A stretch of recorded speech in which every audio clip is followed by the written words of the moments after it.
Hey, it's tourist wanker Jacko again, and here are some fun facts about Denmark. Number 1, it's the birthplace of Lego. Number 2, a coffee will cost you $10 and some of your dignity. Fun fact number 3, it's also the home of Denmark's largest metal festival, Copenhell. The next part of Wall of Sound taking over Europe has us coming to Denmark, where we are checking out Copenhell, the biggest heavy metal festival gathering taking place in Scandinavia, featuring the likes of Motley Crue and Leppard, you know, those bands that are touring Australia at the end of the year. We're also going to check out Parkway Drive, The Ghost Inside, Pantera, and a whole stack more. Stick around over the next couple of days. We're going to be hanging out and getting amongst all the action, showing you how the Scandinavians do it, and getting as messy as physically possible. Talking about Copenhagen, this place is massive. For something that's so small in size, you're walking around constantly, but you're not encountering so many crowds like you were at some of the biggest festivals that you've ever been to. It's quite boutique, but it has something for absolutely everyone, and all forms of metal are welcome. As you can see, Copenhagen is more than just a music festival. There are stalls and burger joints and food everywhere. I don't think I've seen this many patches in the Southern Hemisphere, let alone up here throughout Copenhagen. Anything you want band related, you can pick up here. There's even pigs on the spit over there. Who doesn't love a good spitty? One of the most iconic features about Copenhagen was the massive green grassy hill, which fits roughly, 20,000 people? I reckon you'd be getting 10,000 people on that big hill easily. Good vantage spot for the 2 main stages. Fuck yeah, Copenhagen. We kicked off festivities by checking out the very first band of the festival, Ville Valo, formerly from the band Him, gone solo, and a whole stack of love metal to get us in the mood.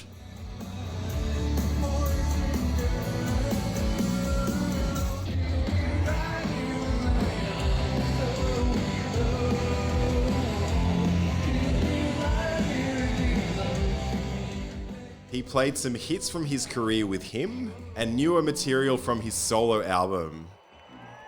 And after that set, we reached our first language barrier of the entire trip. Brutal, intens, voldsom musik fra New York. What are they saying? Luckily for us, hardcore is universal, and we got down to some sick of it all.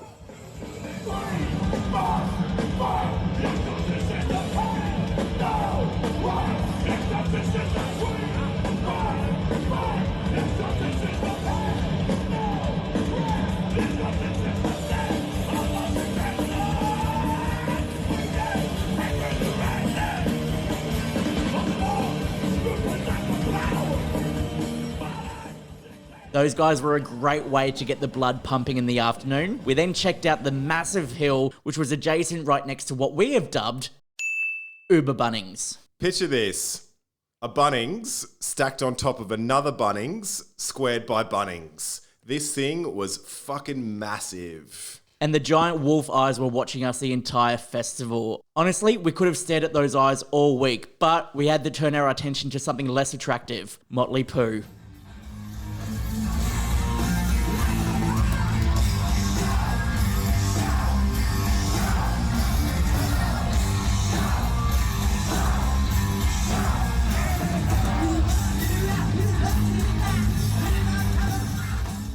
Look, I had some anticipation for how this was going to go. The last time we saw them in 2015 in Australia, they were relatively okay, but since they lost Mick Mars, I don't think they've got it anymore. It was just so cheesy. It was honestly really cringe watching them just be aging rock stars on stage. Vince Neil just struggling to fucking exist on breathe. stage.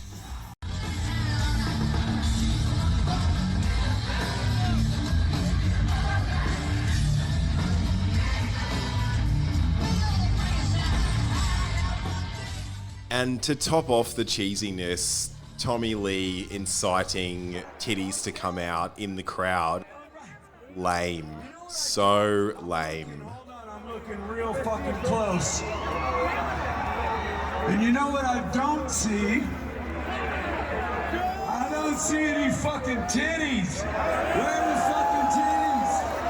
We got fucking titties! Yeah! Yeah, look, I feel that there's some nostalgia bands that should stay in the past, and Motley Crue are definitely one of them.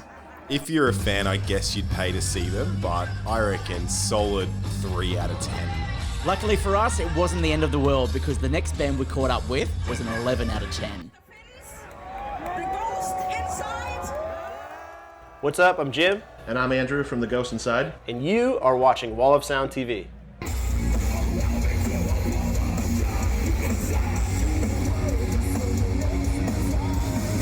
Welcome, boys. It's been way too bloody long since we caught up with you. The last time was obviously for Unify, and what's been going on since then? Wow, well, 3.5 years ago. Yeah, I got OG COVID there. You did? Oh, that's before it all started, Yeah, isn't it? I'm patient 0. Sorry.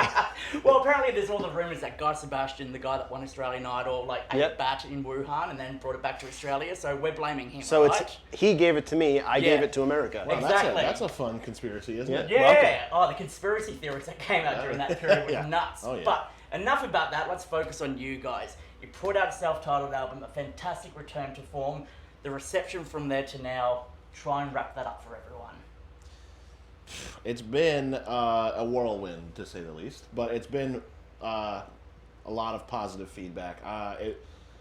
Even though we got back to it and then got put on pause again because of everything we just talked about, when it started coming back last year, we got to go back to play Europe and UK for the first time since our accident in 2015, and that was we had originally booked that for 2020, right? Yeah. So delayed 2 years, and it might have made it even more insane, the reactions for being back here for the first time. And today is the first show of this run, our second time back in Europe, so we'll see how it goes, but I think it's going to be pretty amazing. Yeah, this is sort of like a standard summer festival run. It's like Copenhell, Resurrection Fest, Hellfest. I don't know what their obsession is with hell and dying, Yeah. but we're psyched to be here. Like, we've had so much FOMO since 2015, the last time we were really able to come over and do all this stuff, and seeing our friends grow and become these main stage bands, headliners on these festivals, and feel like we were missing the boat. So to get back over here feels like, it's our turn, it's our time. Yeah. And we're fucking excited. Can I swear? You- It's fuck Australia. yeah, You can cuss. Shit, cunt. We can do whatever we want with Wall of Sound. No Yeah. one's stopping us, which is Love great. it, love it. Look, it's awesome to see you guys getting back out there again and watching your story and getting back on stage. Because I remember the period there was you played the Shrine show, which Yep. was the big homecoming, the big one, getting back on stage again. Then a couple of shows here and there. How are you finding the stage fatigue getting back out there again? Is it easy? Have you fallen back into where you were before? So our friends at Data Remember took us out for like 2 weeks last summer.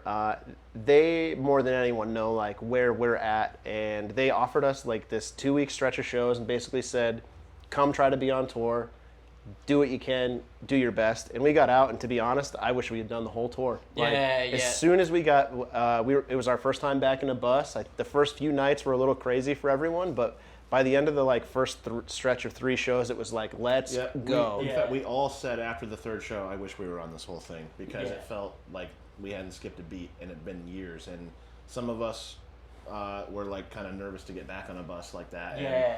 we How just- come? I wonder why. Yeah, I So, wonder. but we figured out that oh, this isn't that bad, right? And then we all kind of looked at each other and go, so we tour more? Yep. And here we are. Yep. Yeah, so we do these summer festivals in Europe. We fly home and 5 days later start a co-headline tour in the U.S. with Under Oath. That's right, And yeah. We Came as Romans and Better Lovers, which is the fucking super group of the year. Now, in terms of new music, I know we've just got the album out and we're still sitting on that in the big return to form. What are we looking at for the future of the Ghost Inside? You're gonna hear their stuff. It's And we can show you. We'll, after this. we'll show you off camera. Yeah. shit, yeah. So yeah, new music. We've written almost the whole record. We have a little bit of writing to do. Yeah. But new record is coming sometime. I want to say next year-ish. Yeah. I'm not going to tell you when. Yeah. We But have plans. We're going to be rolling out songs from now until then. Yeah, cool. Yeah. Yep. You're going to hear a song in, Oh, in a month. good. Yeah. So it's a good opportunity to go back through the back catalogues to get all your way up to the last album you put out, because the Ghost Inside are back. You're Yeah. not stopping. You're fucking Good going time, full Yeah. it's a good fledged. time to binge and catch up. Yes. We've been saying a lot. It feels like for us the time of the comeback is over, and we are like head first into a new chapter for the band. Yeah. Like we've been back to like we've done America a little bit, Europe a little bit, did the show in Australia, and the return is over, and now we just are back. And Yeah, this is good. like the jumping off spot for like the next 10 years to come. So Yeah, And totally. to add to his point too, we felt so blessed and lucky to be invited back to play all these like, bigger, better slots on the big stages, and we felt very lucky. But we also now are at a point where we want to prove to everyone, but mostly ourselves, that we like earned that.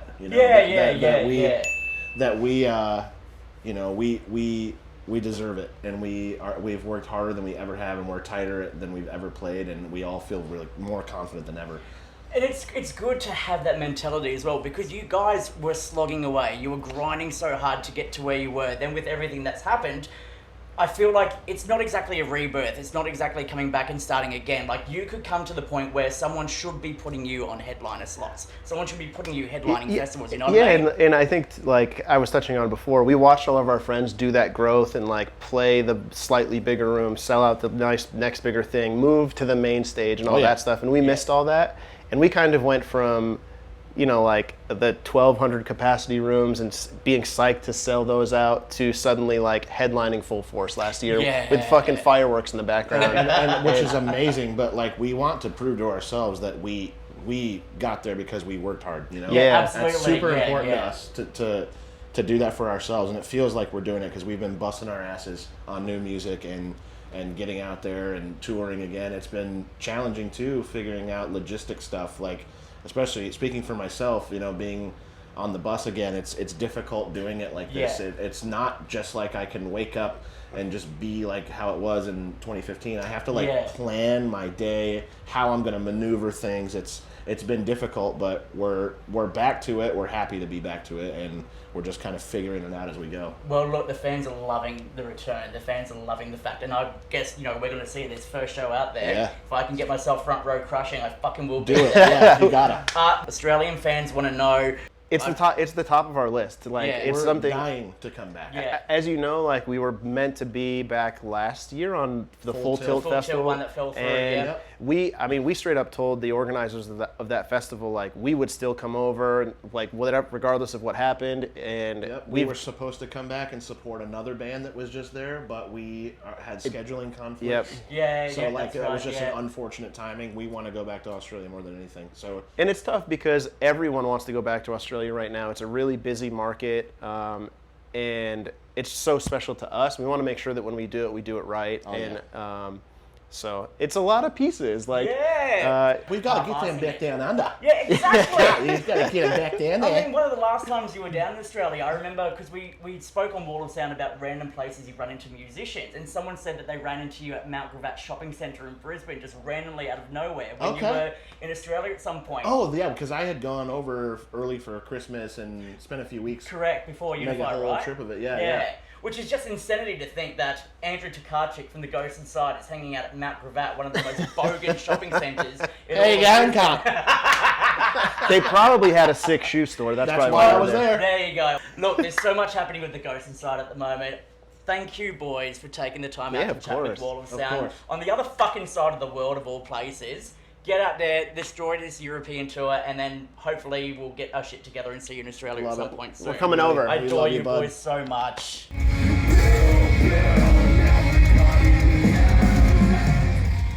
Man, the Ghost Inside absolutely killed it. The struggles that band has had, and to see them just bounce back and put on an incredible show, those guys are absolutely fucking amazing. One thing we got to point out was that mosh pit was intense for completely different reasons than what you're thinking. The whole ground was completely concrete. There were metal grates, rocks and dirt everywhere. So if you fell down, there's a good chance you weren't getting back up again. The lead up to that opening of the pit before the breakdown, and when it actually drops, it looks like a really lazy rush to the center, but that's fucking pure reluctance because that ground was industrial as fuck. It was rough. Right by your side.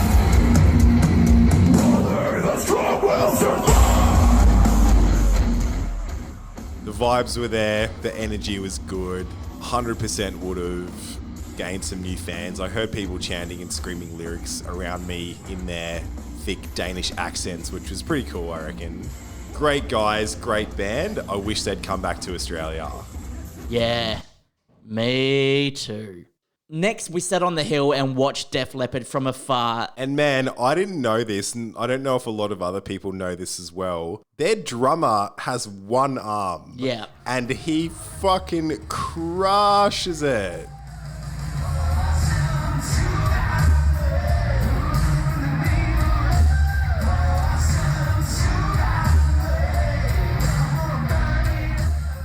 I had no idea. Well done to him. Well done to all the Def Leppard fans that stuck around. But for us, we were really keen to check out the closing act of the night in the Deadline spot. For those of you not familiar with what a deadliner is, it'll be another act that comes after the main stage act. So we got to see Parkway again, playing at 11:30 at night after Def Leppard had finished. Wild. Stood beside me, still strong, you can't break me. While watching the band, this Danish guy was shuffling through the crowd, wondering what was going on.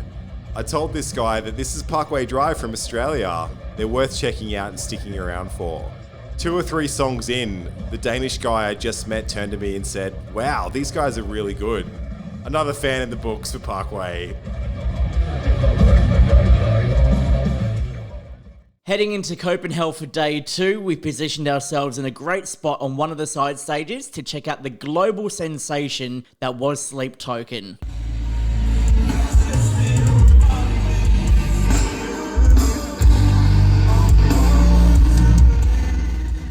We then left Sleep Token set early so Browny could go and catch. What's happening, y'all? This is Jason Alon from Fever 333. You're watching Wall of Sound TV.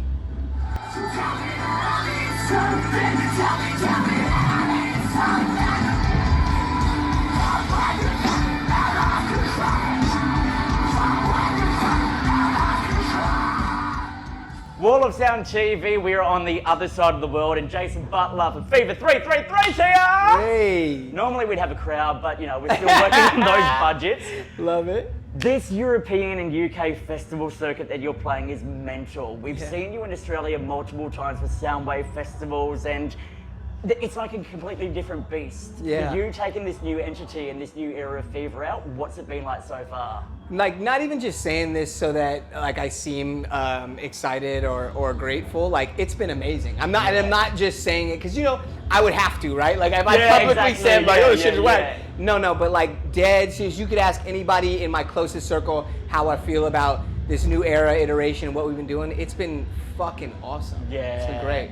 The intensity seems to have been built up before, because we've seen you in the past. We've seen you in Australia before Download Festival and the show you played in Brisbane, which was mental. Yeah. But this, it seems to be like a completely different style, a completely fresh approach, but the intensity is turned up to 11. It has to be, you know what I'm saying? Like, well, that's the whole idea, no matter what, like, it's a new iteration regardless of who, what, when, or where, right? It's new, it has to be, it has to evolve, it has to change, it has to be unique in its own way. So that was like 1000% considered when putting this, you know, this era and iteration of Fever together.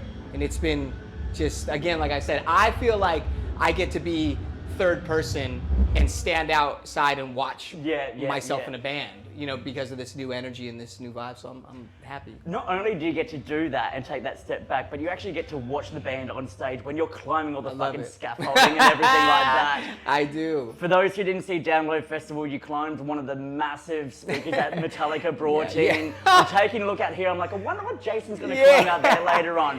When you're on stage, what goes through your mind? Are you like, yep, that's my target, I'm gonna climb that? Pretty much, like, honestly, I was thinking about that today. I was like, maybe I should figure something else out now. You know what I'm saying? Like, something new. I think I always, like, I bring it to the point of like, oh, I expect this type of intensity or this, like, you know, wild moment, and I'll find another one. So today, I think it might be my time to find another one. Yeah, well, let's look. The first festival we saw you play, you jumped in the Ferris wheel, then the speaker. There's the giant warehouse over there, but I don't want you to climb that because it's so fucking high. Yeah, and it's far. Now, with the new entity comes a new lineup, and there's someone who I wanted to mention. April, your bassist, is fucking phenomenal. She's amazing. She slayed the stage, and I wanted to talk about her because obviously you're talking about people with colour and obviously important issues like that, but you're also talking about equality. And one of the great speeches you gave at Download Festival was about that when you introduced her to the stage. Yeah. What is it about April that made you go, you have to be in Fever? I mean, aside from her incredible talent or personality or, you know, vibrant just energy, a side of representation that none of the three of us as you know, men could offer. Yeah. You know, she really helps offer and she reflects something on stage that we just literally couldn't do. Yeah. That is on the side of representation. It's so important. It's so big, and we're seeing that now. But first and foremost, it's just her talent and her energy. That's what actually captivated me to begin with. I didn't even know her. I just saw her. Yeah. A friend showed me her, and then I reached out. Honestly, I was like, I didn't know how interested she would be because she's killing it in her own right. In her own way. You know what I'm saying? Like, she's got her own wave.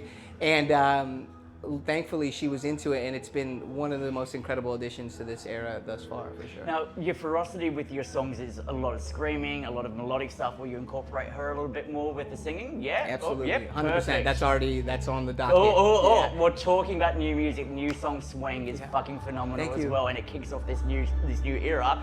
To give us a bit of a rundown, what's the song about? Where the inspiration come from? Honestly, it just came from understanding that, you know, people of color in particular, the uses of the bodies, talents, labor, energy, to create things that, whether that be from popular culture or colonies as we know them now, states, countries, you know, I feel that there's just needs to be a song or from us out there that's saying, hey, understand the exploitation and what we get from it, but remember to return and at least acknowledge what has happened, how it's happened, and why. And then I think we can then find ourselves in a position to balance the scales a little bit better if we understand that first and foremost. So kind of like crediting where something's come from. If it's originated from people with color, throw back to that. And just understand it. Just understand, because again, we shouldn't have to fight for our place in the world first and foremost, but also in rock music in particular, or entertainment. You know, we've been, I mean, simply put, like, utilized as a tool throughout entertainment and culture and popular culture for so long. I think that it's just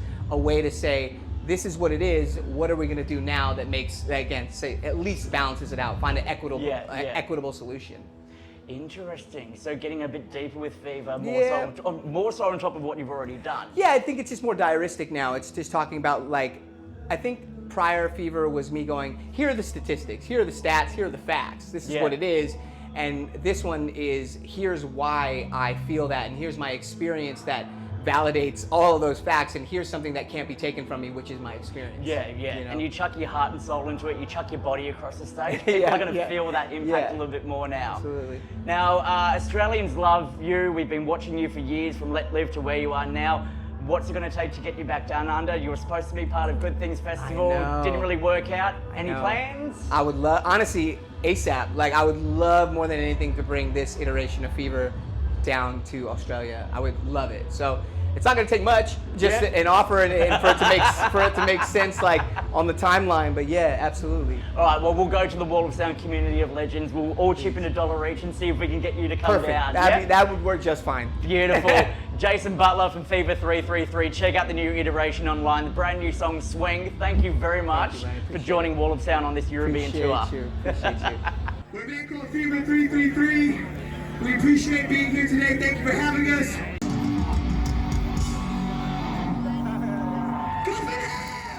Then it was time to experience the first festival with balls big enough to put electric Callboy on the main stage.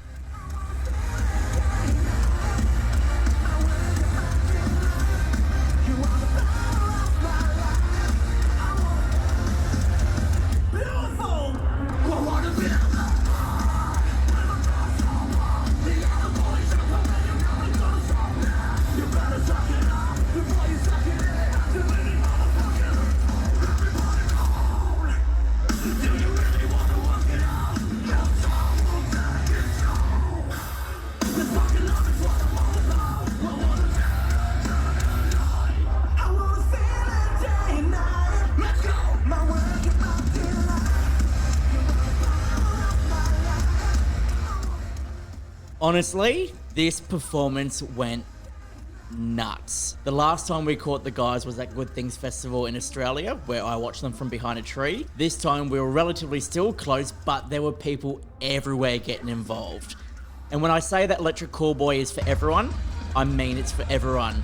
We had the bros, we had the kids, and we had the dude wearing a melon helmet.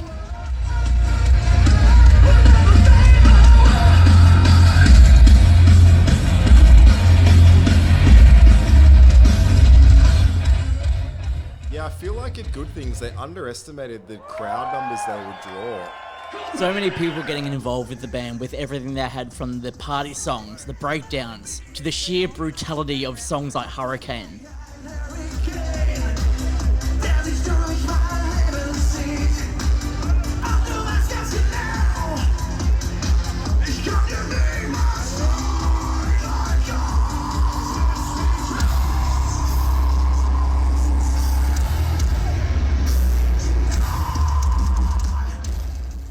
Browny, hold up.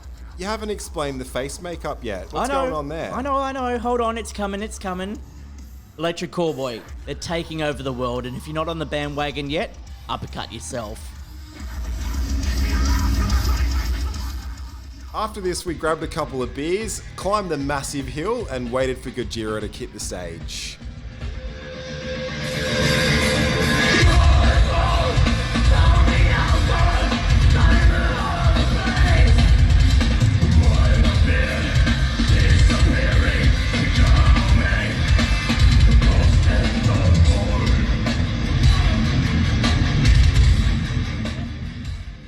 Fantastic band, lots of metal, and tens of thousands of fans turned out early to catch them, but sadly, we had to leave early. Browny had a date with destiny. Day 2 of Copenhell is well and truly underway. We've just caught up with Jason from Fever 333, and it's time to get all involved with the culture as much as physically possible. So, without further ado, let's get this on.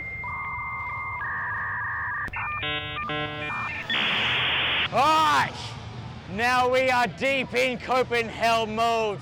I've got the black face makeup, the corpse paint, and they tell me that when you wear this, you can do anything that you want. So, we're heading into the beer garden, and I'm going to do metal karaoke. Wish me the fuck luck, because I'm gonna need it. In Denmark, they call it corpse paint. In Australia, we call it 3 double-shot gin and tonics on an empty stomach in 45 minutes. 400 to 500 metalheads turned up to watch the average Joe belt out some metal karaoke hits. Including our friend Browny, he spent his time shitting bricks and vomiting backstage moments before he hit the stage. Browny's mission? To perform an iconic metal anthem. The end result? Well, let's sit back and watch the train wreck unfold.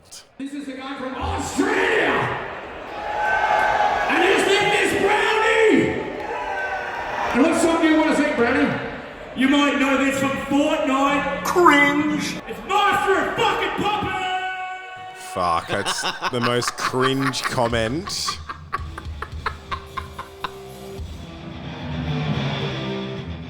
If you're not a front man that's playing guitar, what do you do when you have an opener like this?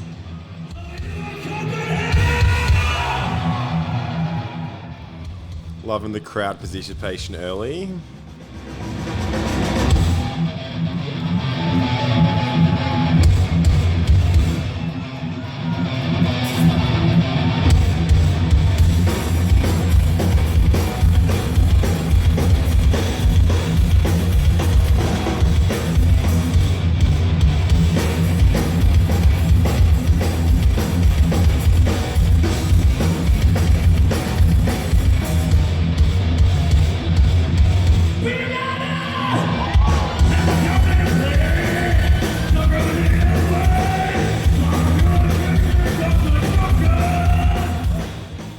I just can't, I'm still trying to understand what the fuck you were trying to do with this, the voice.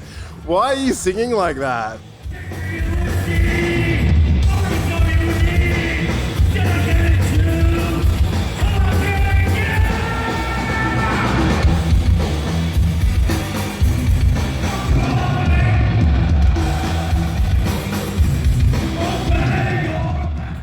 because I was going for a growl. Sounds like and something Chewbacca. that was audible. It's like Chewbacca trying to sing Metallica.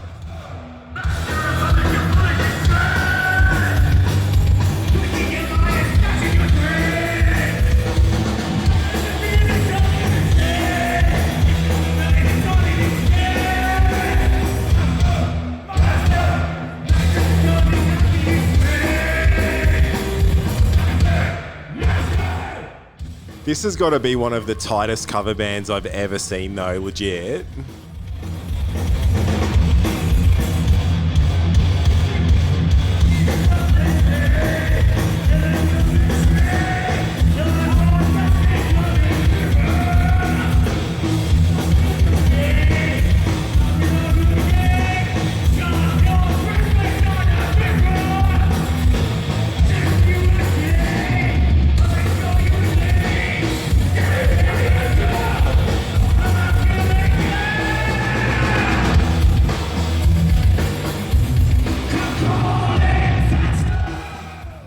But look at that, the crowd's loving it.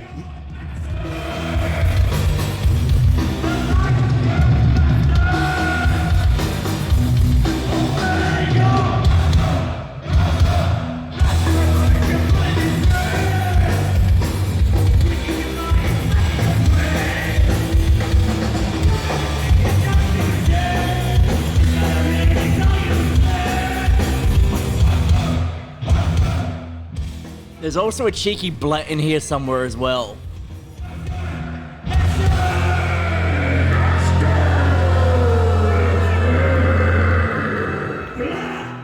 There it is.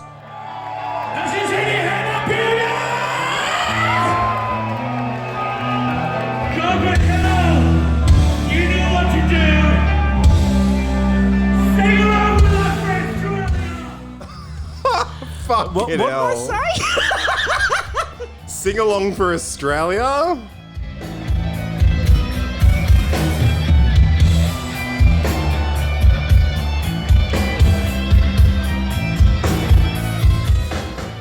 The vibes are off the chart. You definitely passed the vibe check. Yeah, I'm proud of that. I'm happy with that.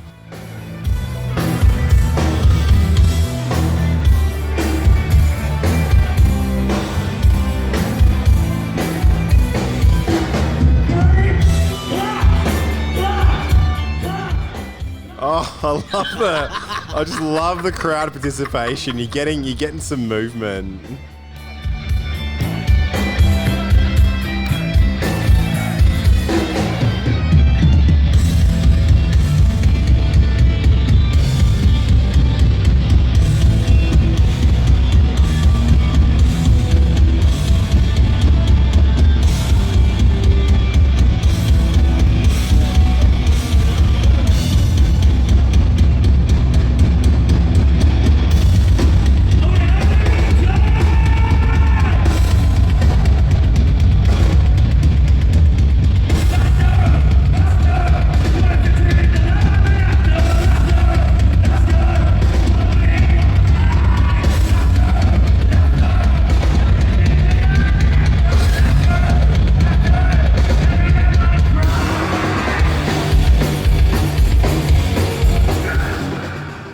Look at old mate on the left. He's just fucking shredding that riff. Very impressive. Legitimately I playing. love that you're two-stepping to not a two-step beat as well. It was at this moment that he knew. He fucked up. And then you're also just fucking stacked it. I will honestly never get tired of that bit.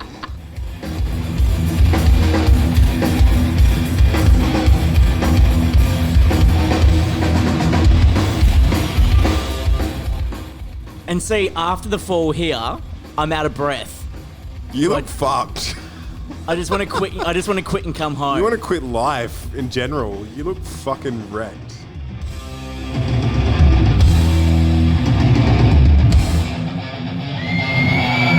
is your last chance, Copenhell!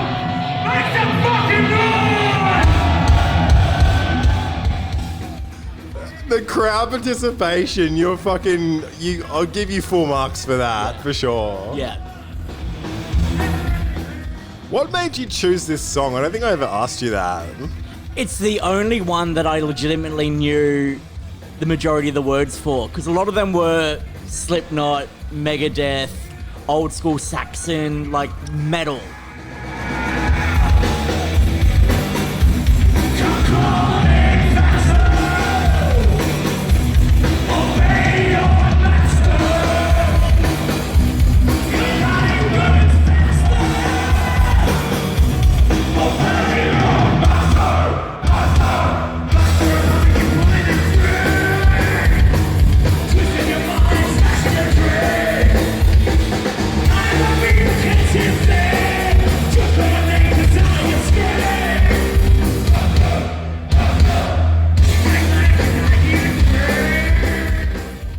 The band must be thinking, thank fuck.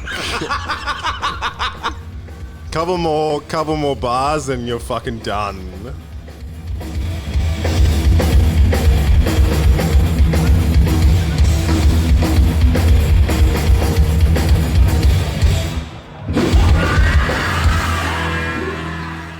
Bravo.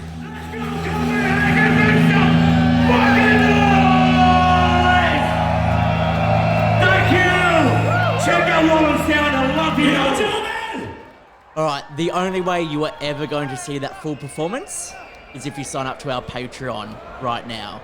This is important that people need to realise. Immediately after this performance, a bloke came up and offered me his business card, saying that that was a great performance. Maybe we should call him and take him up on his offer. Yeah, I'm keen to see what kind of band he wants to do, because given that performance, better than Motley Crue, right? I'd say so.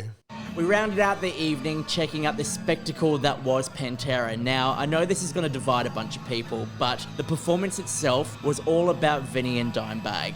It was about celebrating their legacy and the music they had created, and they had a whole stack of fans flooding in to check them out.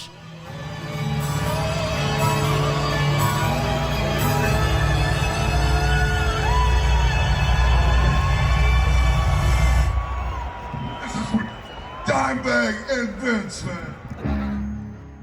Charlie from Anthrax was on the drums, Zach Wilde was on the guitar, Rex Brown on bass. And holy shit, was it good. I'm sure Dimebag and Vinny would be stoked with the amount of fans that still turned out to see them.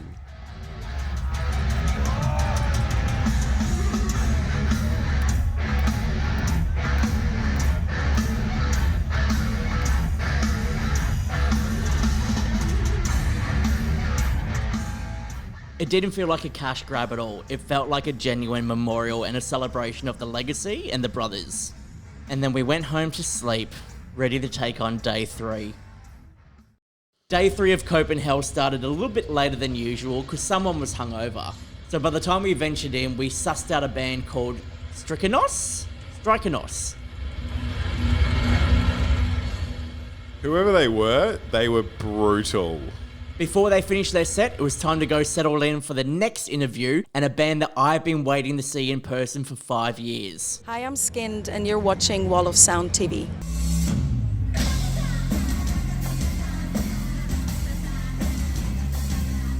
With arguably one of the biggest acts we have been waiting to see, to meet in person and to see performing on stage later on. SKYND, welcome!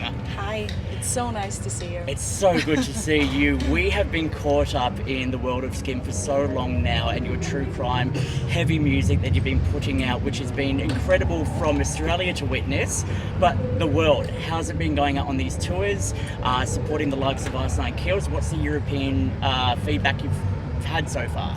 The feedback has been great. I mean, I think it was a game changer to go on tour with Ice Nine Kills because it's such a great fit as well. Yeah. We have some kind of like dissimilar fan base as well, which was good for me, you know, to get their fans on my side as well. Correct, yeah. And the band itself, it was such a pleasure to be on tour with them. It was much fun.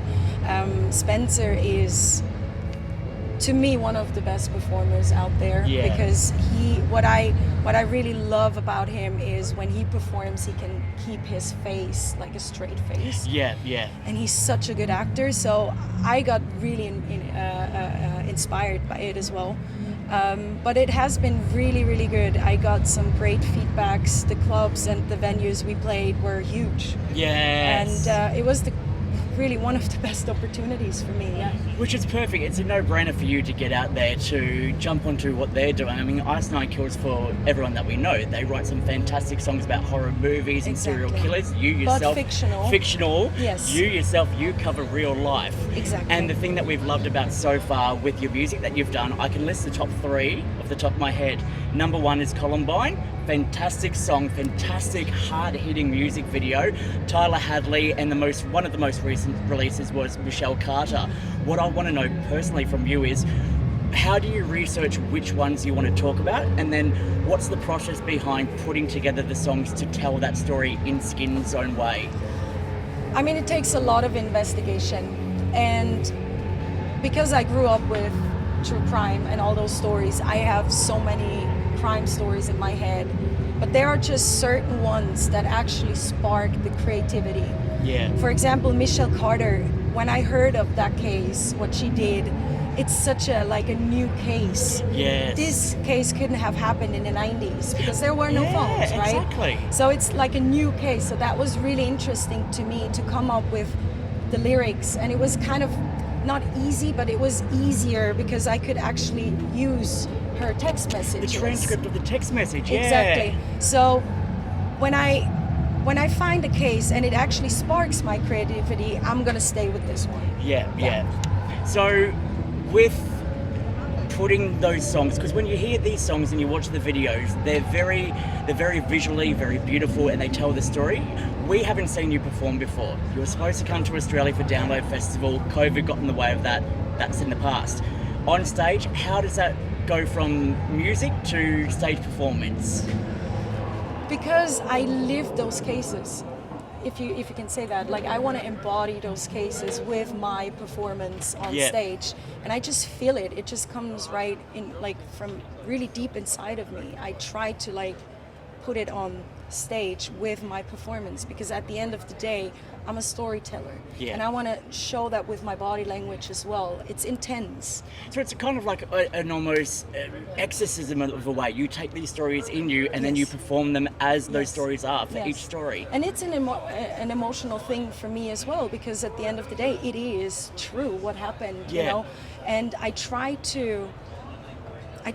try to perform it how I feel it. Yeah. It's nothing staged. You know, people feel like, okay, that's staged. No, it's not. Even for Michelle Carter, when I do it'll take 20 minutes, that just happens because I feel like, okay, I want to show the 20 minutes. 20 minutes in time. It just takes 20 minutes. Yeah. And it's just in my, how can I say it? It's deep inside of me. Yeah. That comes out, and that's what I want to give to the people watching the show. I can't wait to see. I honestly, it's hard to talk, I guess from my perspective, it's hard to talk about a live show because I've not seen anything online. I don't want to see anything online because I want the very first time to be special, and it's going to happen later on here at Copenhell. Exciting. What is the future holding for you in terms of new music? Are we looking for the end of 2023? Are you going to continue doing EPs? Yes. And I will continue doing EPs, and there's a simple reason to it, because I feel like people wait for an album, but I won't give that to the people because I have to decide which cases will be on the album, but then I have to decide which of those ones is the most important one for a single release. Yes. And I don't want to be the one deciding which one is the most important, because they're all important to me. Yeah. And because I'm writing a book with the chapters, yes, correct, yeah, it makes sense to me to keep continuing the chapters. So song by song, EP by EP, quicker, faster turnaround. And if those who are diving into the songs want to learn more, you've got the case files on the website, so you can go through and learn how you learned about those cases and turn them into song form. Exactly, yes. In the past, you've hooked up with Jonathan Davis for a song which was beautiful so early into your career. Looking to the future, is there anyone in particular you would love to feature on one of your songs? Oh, there are many I would love to feature. I mean, it's interesting to maybe get someone totally from a different genre as well. Yes. They might be interested in it. But someone who just straight came to my mind is Miles Kennedy. Alter Bridge, yes. I love him. I'm a huge fan, and I think I would be totally honored to have him on one of my songs. I'm trying to think what you could do, like a Bonnie and Clyde version where it's a duet between you two. Oh, there's so many stories out there, especially with what's happened in Australia as well. Catherine Knight you've covered. Are there any more Australian stories you are interested in, possibly? There are many stories, but I can't tell you. Ooh, I love the secrecy, SKYND, I really do. Now, last of all, for the Australian fans who have jumped on board and are loving everything you're doing, we obviously, as I mentioned before, Download Festival didn't happen. Any plans to come down under? For sure. Yes? Yes, of course. That's all you can say? Yes. Damn it. Because it all, like, for me, it all started with meeting Father in Australia. Correct. So that's some kind of like a home base to us because we met there, so we have a deep connection to Australia. Yeah, and that's why I feel like we need to get you down there so you can immerse yourself. I would love to come well, back. If we need the crowd fund to get you, I will. If we need to put you in my bag when I go home, we will. Either way, SKYND is on top and we cannot wait to see what you do next. Thank you for everything you do. Thank you so much. And thank you for joining Wall of Sound TV over in Europe.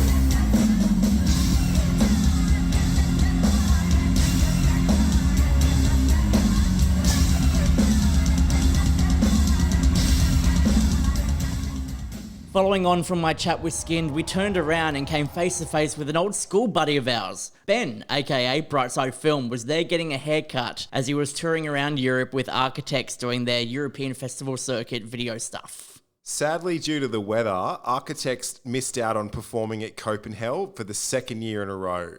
More on that soon. Next, we caught up with local heavy hitters CABAL, native to Copenhagen, who toured Australia not too long beforehand with Earthcaller. The boys were set to take the stage a little bit later on at Copenhell, and we had a chat with Andreas about the local scene and their legion of fans that turned out to see them. I'm such a fan. This guy? Yeah? He's the coolest guy ever. Yeah. Coolest guy.